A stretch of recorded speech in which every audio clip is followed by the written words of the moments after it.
mesures de soutien de l'État au prix de cession des intrants et homologation du prix d'achat de coton graine aux producteurs au titre de la campagne cotonnière 2023-2024.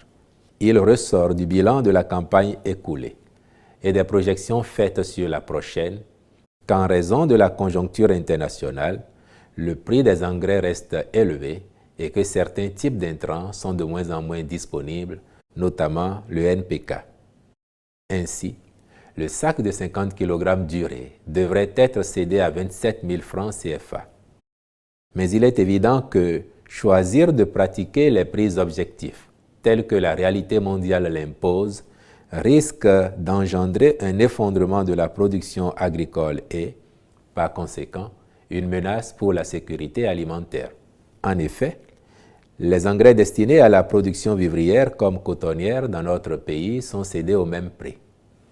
Pour ce faire, il est urgent que l'État et les acteurs de la filière coton renouvellent leur soutien, ainsi qu'ils l'ont fait lors de la campagne 2022-2023 à hauteur de 55 milliards de francs CFA, afin de maintenir les prix des engrais à un niveau accessible pour les producteurs. C'est en prenant la mesure des enjeux pour la présente campagne que la contribution de l'État s'élèvera à plus de 30 milliards de francs CFA.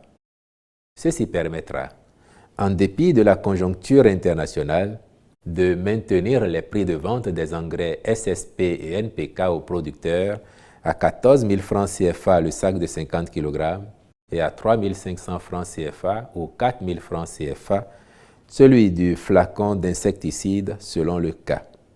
En ce qui concerne les herbicides, ils seront cédés à 3 500 francs CFA, 7 500 francs CFA, 7 011 francs CFA ou 8 000 francs CFA le litre, selon qu'ils sont totaux, sélectifs ou précoces. En outre, au titre de la campagne cotonnière 2023-2024, le Conseil a homologué les prix d'achat du coton graine aux producteurs ainsi qu'il suit. Coton graine conventionnel, 300 francs CFA le kilogramme pour le premier choix et 250 francs CFA le kilogramme pour le deuxième choix. Coton graine biologique, 360 francs CFA le kilogramme pour le premier choix et 310 francs CFA le kilogramme pour le deuxième choix. Enfin, les prélèvements destinés aux fonctions critiques sont fixés à 13 francs CFA le kilogramme de coton graine et à 5 francs CFA le kilogramme de coton graine pour la réserve stratégique. Les ministres chargés du dossier, en liaison avec les familles professionnelles concernées, veilleront à l'application effective de ces prix ainsi qu'au bon déroulement de la campagne cotonnière. Depuis 2 ans déjà, le gouvernement a entrepris de construire un centre hospitalier universitaire de grande capacité et de standard international au niveau de la commune d'Agoumé-Calavi. Les travaux ont évolué fortement. Nous sommes aujourd'hui à un taux d'exécution physique de 70%. Et les gros sont pratiquement terminés pour la plupart des bâtiments. Ils sont actuellement en train de réaliser les travaux de finition. C'est vrai qu'en termes de perspective sur ce projet, c'est l'achèvement principalement des travaux de construction du bâtiment de la médecine nucléaire, mais aussi de la cryothérapie. Il faut noter que c'est un CHU qu'on va installer pratiquement en mars 2024, si le calendrier est respecté, et qui va permettre de réduire sensiblement, ou totalement d'ailleurs, les évacuations sanitaires dans notre pays. Effectivement, le 7 septembre 2022, il a plu au gouvernement de prendre une décision relative à l'absorption de l'ex-HIA par le CNHU HKM. Et nous pensons qu'à l'œuvre qu'il s'agit d'une excellente décision, puisqu'elle a permis, n'est-ce pas, de mettre ensemble les ressources humaines.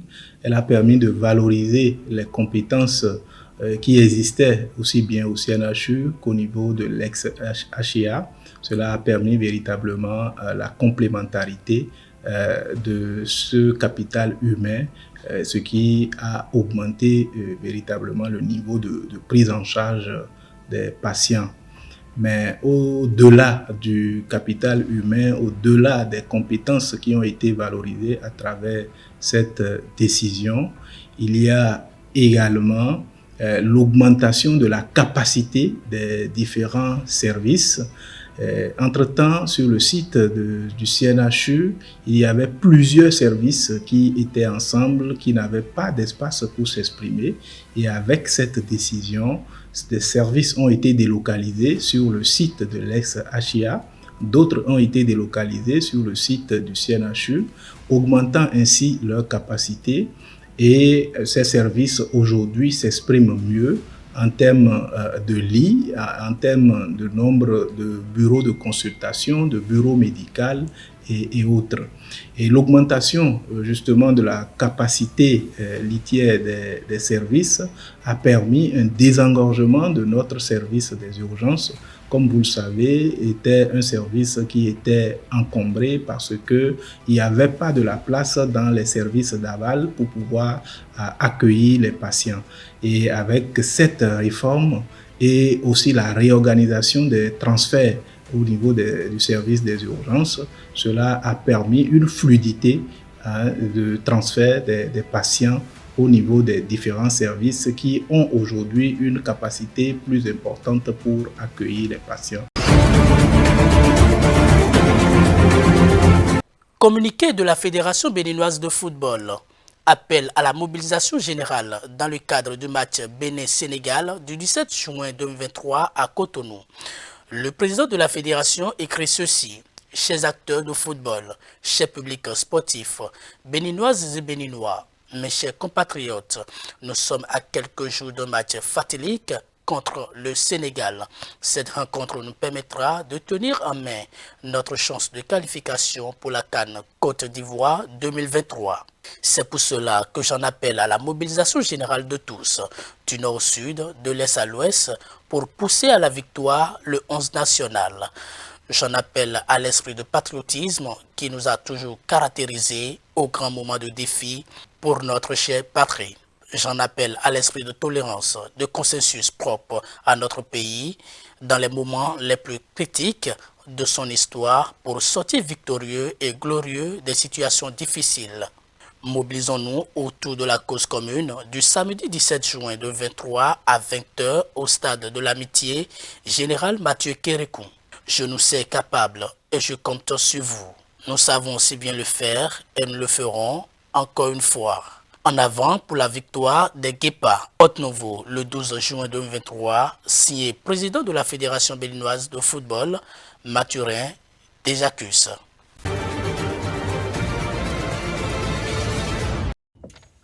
Le bilan du naufrage d'un bateau survenu lundi dans l'état de Kwara dans le nord-ouest du Nigeria s'élève désormais à 106 morts. Les recherches pour retrouver d'éventuels survivants se poursuivaient mercredi selon la police.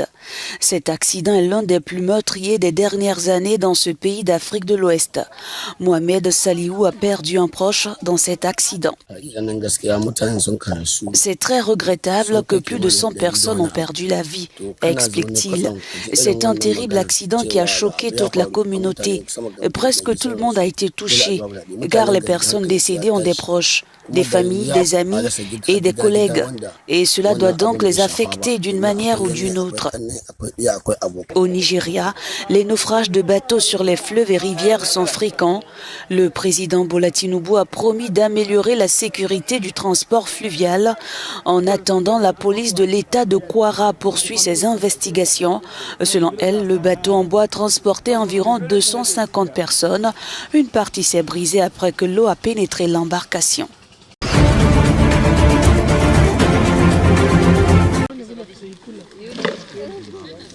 303 morts, le bilan de la secte de Paul Mackenzie au Kenya ne cesse de grimper. Mardi, 19 nouveaux corps ont été exhumés de la forêt de Shakahola, non loin de la ville côtière de Malindi. 2 mois après les premières découvertes, le nombre de victimes pourrait s'alourdir. Plus de 600 personnes étant toujours déclarées disparues. Les recherches sont désormais étendues au-delà des 325 hectares d'origine pour couvrir près de 15 000 hectares. La plupart des corps exhumés sont ceux des adeptes de l'Église internationale de la Bonne Nouvelle, créée en 2003 par le pasteur Paul Mackenzie. Dans ses derniers prêches, cet ancien chauffeur de taxi prônait de jeûner jusqu'à la mort pour rencontrer Jésus. En détention depuis le 14 avril, il est poursuivi pour terrorisme, alors que 35 personnes sont présumées impliquées dans ce massacre. Cette affaire a suscité un vif émoi au Kenya. Les autorités sont critiquées pour leur inaction face au jalissement du pasteur autoproclamé, pourtant arrêté à plusieurs reprises pour ses prêches extrêmes. Le massacre de Shakahola a également ravivé le débat sur l'encadrement des cultes dans ce pays majoritairement chrétien qui compte 4000 églises.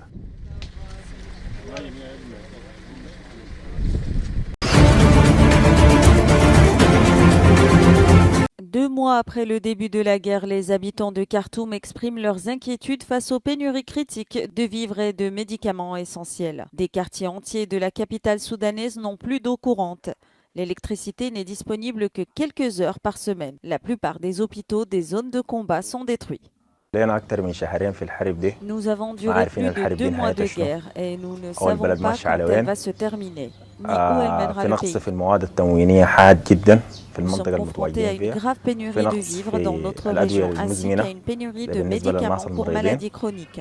Il y a un manque de denrées essentielles, telles que l'huile, le sucre, la farine. Ces articles sont en rupture de stock. Même si par hasard nous les trouvons, leur prix ont triplé. Les combats qui ont commencé le 15 avril se sont jusqu'à présent essentiellement concentrés à Khartoum, la capitale de 5 millions d'habitants, et dans la vaste région du Darfour. Honnêtement, nous souffrons beaucoup de cette guerre qui dure depuis 2 mois. Cela fait 2 mois que nous sommes dans une situation désastreuse dont personne n'est au courant, sauf Dieu Tout-Puissant. Dans toute la région de l'Ouest, Al-Junaïra, Al-Fashir, Niala, à Khartoum, nous sommes sous un siège complet. Pas de nourriture, pas de médicaments, rien. Cette guerre entre l'armée et les paramilitaires des forces de soutien rapide a fait plus de 1800 morts et plus de 2 millions de personnes ont fui leur domicile à travers le pays.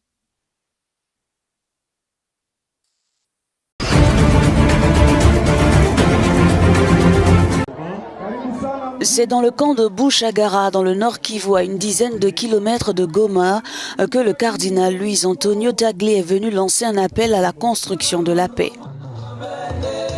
L'envoyé spécial du pape François en République démocratique du Congo et pro-préfet du Dicaster pour l'évangélisation a supplié les autorités locales et la communauté internationale à mettre tout en œuvre pour un retour rapide de la paix dans l'est de la RDC.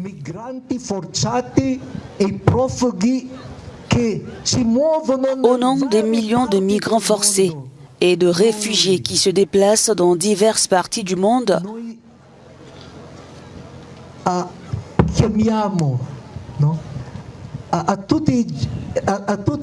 nous faisons appel à toutes les personnes de bonne volonté, de la communauté locale et internationale, et surtout ceux qui ont une position d'autorité dans le pays et dans le monde. Construisez la paix. Les nombreux appels au calme et à la paix sont jusque-là restés lettres mortes.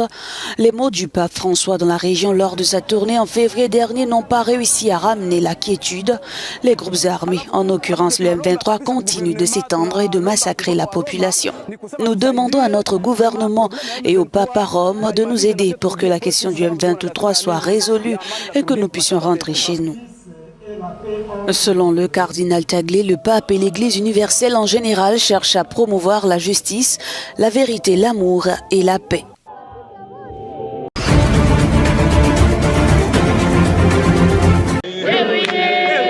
Avant de s'envoler pour le Canada où ils iront se battre contre les feux de forêt qui ont déjà ravagé plus de 4 millions d'hectares boisés, ce groupe de pompiers sud-africains suivent un ultime entraînement. Ils font partie du contingent qui s'est envolé ce mercredi pour renforcer le premier effectif de 200 pompiers arrivés sur place la semaine dernière. Ce soutien s'inscrit dans le cadre d'un accord baptisé Walking on Fire. Le gouvernement sud-africain et le Canada ont signé un protocole d'accord d'entraide en cas d'incendie de forêt et dans les steppes herbeuses. Le Canada connaît actuellement les pires incendies de son histoire et sollicite l'aide du programme Walking on Fire, un programme de travaux publics élargi financé par le gouvernement sud-africain. Avant leur départ, l'entraînement s'est déroulé dans la ville de Mbombela, dans le nord-est. Ici, les soldats du feu ont appris à courir chargés de sacs de 20 kilos remplis d'équipements et à escalader un mur de combat. Pancho Lefifi est fier de participer à cette opération. C'est un grand plaisir de représenter mon pays et ce sera toujours une occasion pour le monde de voir que je suis une femme. Je fais partie des 25% de femmes qui représentent notre pays au Canada et nous sommes prêtes à travailler dur et à stopper ce feu. Le programme Walking on Fire, mis sur pied par le ministère de l'Environnement dans les zones à fort risque d'incendie, recrute et forme de jeunes Sud-Africains âgés de 18 à 35 ans.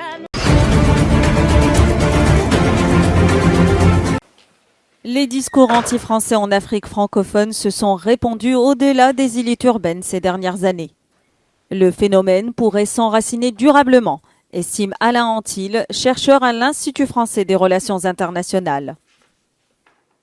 Certains officiels ou les opinions publiques africaines sont extraordinairement sensibles, on peut les comprendre, au fait de les traiter d'égal à égal et pas d'avoir quelqu'un qui donne des leçons ou qui ironise. Donc ça, c'est quelque chose qu'il faut que l'on intègre ici.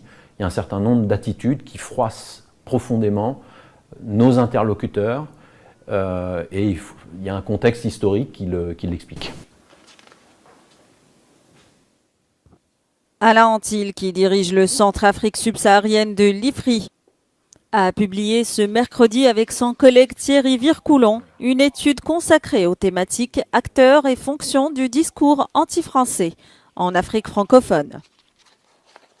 Disons, les trois principales critiques tournent autour des trois piliers de la politique africaine de la France, à savoir sur la monnaie, sur l'aide et sur la présence militaire. Les réseaux sociaux sont au cœur de la circulation de ces discours.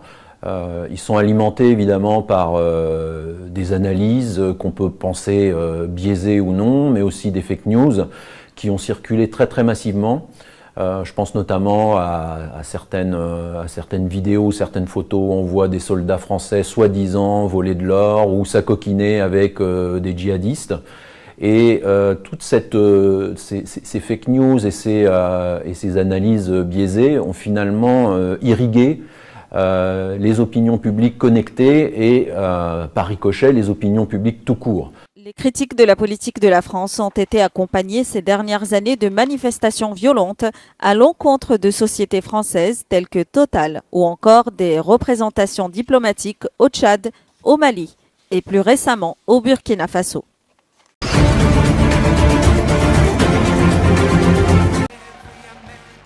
Accusé d'avoir conservé illégalement des secrets de la Maison-Blanche, l'ex-président Donald Trump dénonce une persécution politique savamment orchestrée par son adversaire Joe Biden. Devant ses partisans réunis dans son club de golf dans le New Jersey, il a accusé l'actuel président d'être corrompu et de s'en prendre à lui. C'est une persécution politique digne des régimes fascistes ou communistes. En tant que président dans cette affaire, il aurait fallu appliquer le Presidential Record Act et non l'Espionage Act, ce qui n'est même pas mentionné dans cet acte d'accusation ridicule de 44 pages. En vertu de la loi sur les archives présidentielles, qui relève du droit civil et non du droit pénal, j'ai tout à fait le droit d'avoir ces documents. I had every right to have these documents.